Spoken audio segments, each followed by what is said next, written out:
নিয়ে নবী মূসা আলাইহিস সালামের সাথে ফেরাউনের দ্বন্দ্ব।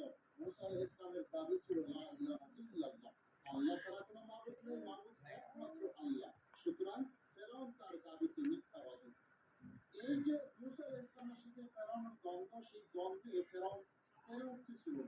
তাকে যারা প্রভু মানত তাদের কাছে নিজের বিশ্বাসযোগ্যতা প্রমাণ করার জন্য এবং নবী মূসা আলাইহিস সালামকে মিথ্যাবাদী প্রমাণ করার জন্য সে একটা কৌশল অবলম্বন করেছে। সেই কৌশলটাই মূলত এই টিলাকে ঘিরে। তার উজির ছিল হামান, উজির এবং তার উপদেষ্টা। হামানকে সে বলল যে হামান, তুমি মাটি পুড়িয়ে ইট তৈরি করো এবং সেই ইট দিয়ে এমন একটা উঁচু স্থাপনা তৈরি করে একটা সৌধ নির্মাণ করো, যে সৌধ সর্বোচ্চ মানের হবে এবং ওখানে উঠে আমি মূসা যে রবের কথা দাবি করছে, আমি দেখব আসলে মূসার রবের কোনো অস্তিত্ব আছে ফেরাউন কিনা, টাওয়ার। কারণ আমি তো নিজেই রব। একথা বলে মূলত তাকে যারা খোদা এবং প্রভু মানত তাদের কাছে মূসা আলাইহিস সালামকে মিথ্যাবাদী প্রমাণ করাই ছিল তার কৌশল। এবং এই আয়াতের ঠিক পরে শেষের দিকে ফেরাউন দাবি করেছিল ইন্নী লাআযুন্নুহু মিনাল কাযিবিন, শোনো আমি মূসাকে মিথ্যাবাদীদের একজন মনে করি। তার মানে সে যে তাওহীদের কথা দাবি করছে, এক আল্লাহর প্রতি বিশ্বাসের আহ্বান করছে, আমি তাকে তার দাবির মধ্যে মিথ্যাবাদী মনে করি। শুধু দর্শক, হামান ফেরাউনের নির্দেশ এবং পরামর্শে যে উঁচু সৌধ তৈরি করেছিল, ফেরাউনের কৌশলের অংশ হিসাবে আজ আমরা আপনাদেরকে সেই উঁচু সৌধের এখানে নিয়ে এসেছি। শুধু দর্শক, এটা এখন যদিও ছোট লাগে কালের পরিক্রমা, এটা অনেক কিছু ছিল এবং অনেক তফসিরকারক ইবনে কাসির সহ অনেকে লিখেছেন যে তৎকালীন পৃথিবীতে সর্বোচ্চ মানের নির্মিত টিলা বা সৌধ ছিল এটা। এটাকে কোরআনে কারীমে বলা হয়েছে আস-সারহ। সারহ শব্দের অর্থ হলো উঁচু টিলা। হযরত নবী মূসা আলাইহিস সালাম ওটা হচ্ছে হযরত নবী ঈসা আল্লাহর একত্ববাদ মেনে নিলে আল্লাহ একত্ববাদী সৃষ্টিকারী সুযোগ নেই। এটা টিলা।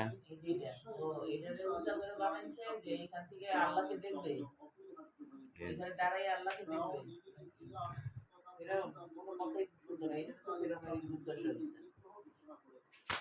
নবী মূসা আলাইহিস সালাম ছিলেন আল্লাহর একত্ববাদের পক্ষে, আর ফেরাউন সরাসরি আল্লাহর অস্তিত্বকেই অস্বীকার করেছে। তার দাবি ছিল স্পিরিট আর বলো।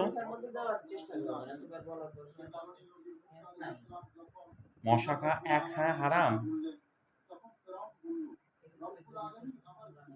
উত্তরে মূসা আলাইহিস সালাম বললেন, আল্লাহ যিনি জমিন ও আসমানের রব। ফেরাউন তখন মূসা আলাইহিস সালামকে পাগল বলে। মূসা আলাইহিস সালাম বললেন, আমারও সেন্স আছে। আল্লাহ তাআলা এবং তার সব কিছুই রব। ফেরাউন বলল, মূসা, তুমি যদি আমাকে বাদ দিয়ে অন্য কোনো প্রভু গ্রহণ করো, তবে আমি তোমাকে পাথর নিক্ষেপ করে হত্যা করব। এবার বলে শক্তিমান নবী মূসা আলাইহিস সালামকে কোনোভাবেই এক আল্লাহ থেকে সরাতে না পেরে ফেরাউন পেরেশান হয়ে পড়ে।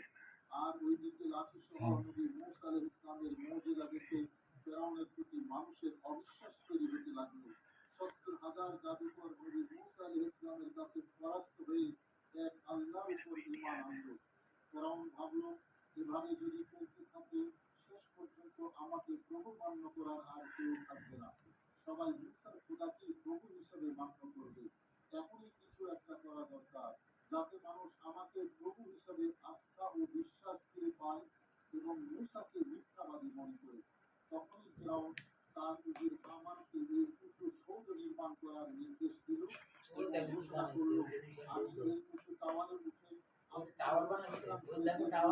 মূসার খোদা আসলে কিনা দেখে এসে আমি মানুষকে বলবো, আমি এই উঁচু সৌধে উঠে আসমানে অনুসন্ধান করে দেখেছি, কোথাও মূসার খোদাকে দেখিনি। কোথাও আল্লাহকে দেখেনি, বুঝছো? আল্লাহ নাই যে বলবে। বিশ্বাস পুনরুদ্ধার হবে। ফেরাউনের নির্বোধ অনুসারীদের বোঝাবার জন্য কত দুর্বল এবং হাস্যকর পরিকল্পনা এটা শেষ কিন্তু সময় 38 হয়ে গেছে। এই যে অনেক দিচ্ছে। খোদার অনুসন্ধানের নিমিত্তে এই সৌধ নির্মাণ করাই তার প্রমাণ।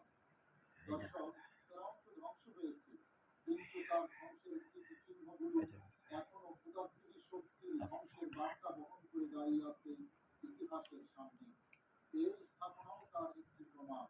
অনেক উঁচু করেই এখানে স্থাপনা নির্মাণ করা হয়েছিল, শুধু মিথ্যা প্রভুত্বকে মানুষের এবার কাছে যে কত বিশ্বাসযোগ্য বিল্ডিং করে তোলার আছে জন্য। মানুষ। কিন্তু না, মহান আল্লাহ এক, অদ্বিতীয়, তার কোনো শরীক নেই। কেউ আল্লাহর সমকক্ষ দাবি করলে সে নিঃসন্দেহে বাতিল। আর বাতিল যত শক্তিশালী হোক না কেন, তার ধ্বংস অনিবার্য। তৎকালীন পৃথিবীর সর্বোচ্চ সৌধ ছিল এটি, কিন্তু ফেরাউনের মতেই তার নির্মিত সৌধ আজ ধ্বংসপ্রাপ্ত। আসলে প্রতি যুগে এরকম ফেরাউনি চরিত্রের মানুষ থাকে, যাদের পরিণতিও ফেরাউনের মতোই হয়ে থাকে।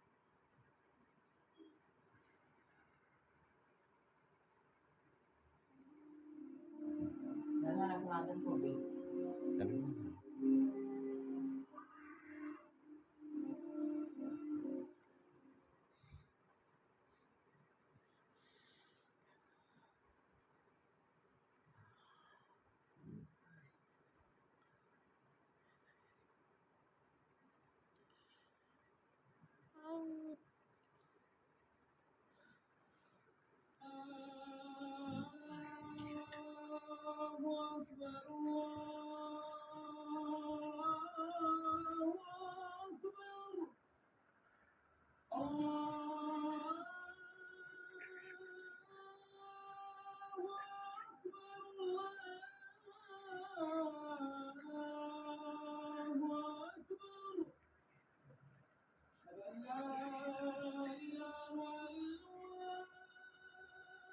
আমি সাক্ষী দিচ্ছি যে আল্লাহ ব্যতীত অন্য কোনো উপাস্য নেই।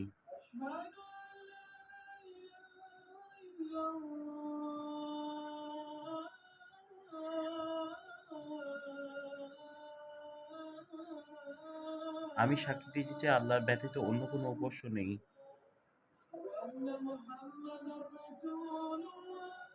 আমি সাক্ষী দিচ্ছি যে মোহাম্মদ সাল্লাল্লাহু আলাইহি সাল্লাম আল্লাহর প্রেরিত রাসূল।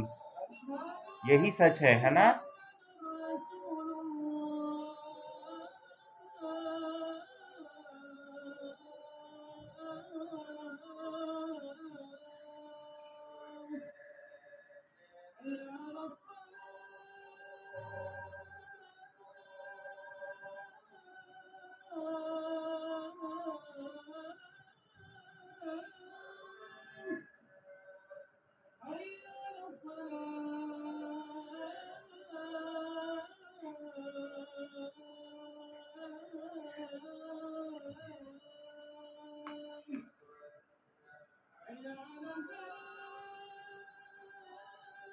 কল্যাণের জন্য এসো।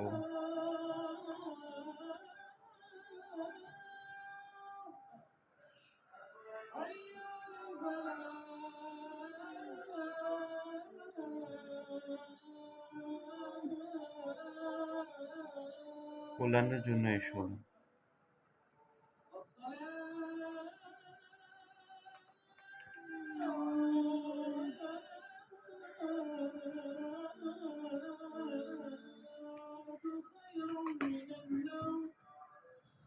ঘুম হতে নামাজ उत्तम। यही सच है ना? सच तो ये है अस्सलातुल खैरुम मिनान नौम। ঘুম হতে নামাজ উত্তম। আল্লাহ সর্বশ্রেষ্ঠ।